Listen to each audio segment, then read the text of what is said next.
The Markkula Center for Applied Ethics and the Silicon Valley National Association of Corporate Directors presents.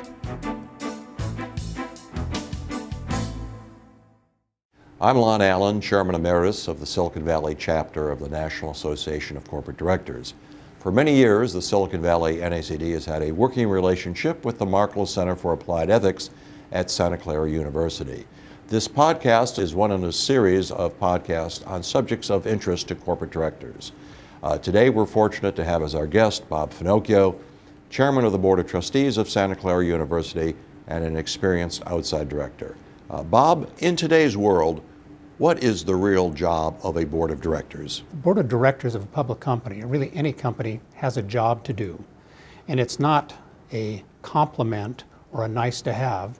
It's a specific job. It's work. It's representing the interests of the shareholders. If the CEO owns 100% of the company, then maybe you don't need a board. But to the extent you have owners who are not part of the management of the company, a board has a duty to perform, which is to make sure business is conducted in a way that supports and represents the interests of the shareholders. And that's the board's job, to make the company more valuable for all the shareholders. And even the world's best CEO, if he or she has other shareholders, there's an obligation to have somebody around the table to represent the interests of those people. Based on your experience, what are the characteristics necessary for the board of directors to be effective? It's work. It's not an honor. It's not an honorary degree. It's not just something on the masthead. It is a job you get paid for, and your job is to represent the interests of the shareholders. And you need to know how to do the job. So some of this is, perhaps self-evident, but table stakes is you have to be financially literate. You have to have the time to do the job.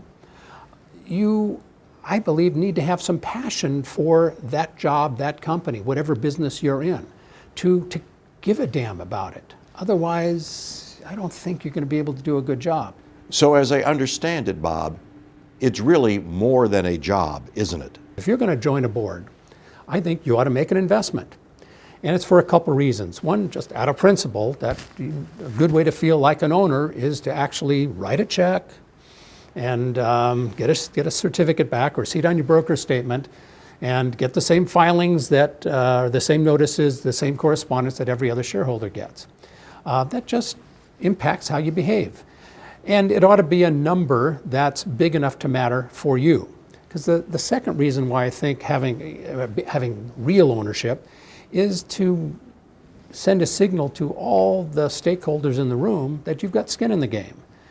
I think you have very little, not very little, but perhaps very little credibility if you're a director sitting around the table and you don't have anything at risk. I mean, the only thing you're going to miss is, you don't get the meeting fees and you don't get the free sandwiches, where other people might lose their jobs or might lose their net worth. So having skin in the game, which has a downside, I think gives you credibility, gives you juice on the board. So as an owner, Bob, the director really has to think like a shareholder. Spending every dollar of the company's money as if it's a dollar of your own money. Every decision made with your feet in the shoes of a shareholder. Questioning capital expenditures, risks that you're taking with the point of view, with the shoes of the shareholder on. They are trusting you to make decisions on their behalf. And that's what I think an ownership state of mind is. So with this in mind, what traits do you look for in your fellow directors? You don't join a board to make friends. I mean, that happens most of the time, but the old joke, want a friend, get a dog.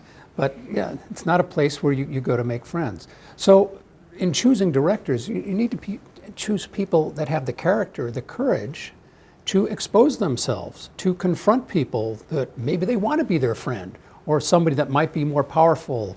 But you have to have the courage to raise your hand when you think another point of view is appropriate. So what you're saying, Bob, is that a good director must be independent enough to sometimes challenge the CEO. Directors that don't have that ability should not be on the board. And I think, directors should demand of themselves sort of independence of thinking. And it's hard to imagine you could go through a year without having a different idea than one of your other directors. And if you're one of these people that always goes with the flow, you're probably not adding any value. So that means that a good director must sometimes take an unpopular position. I look for directors that can be a little cranky sometimes and a little contrary, because we all learn when the cranky, contrary person asks a few uncomfortable questions. It causes everybody to think. And maybe we come to the same decision, but we'll feel better about the decision we came to. So in light of everything you've said this morning, I take it you're not a big fan of trophy directors.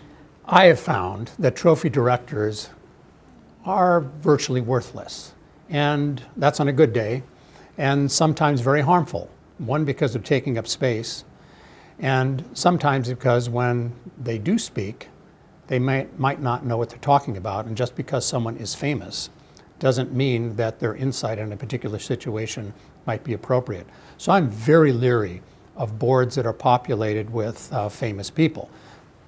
Famous people are fine, but I think you have to be very, very careful that those famous people have the same duties as somebody that no one has ever heard of who might be sitting on the board.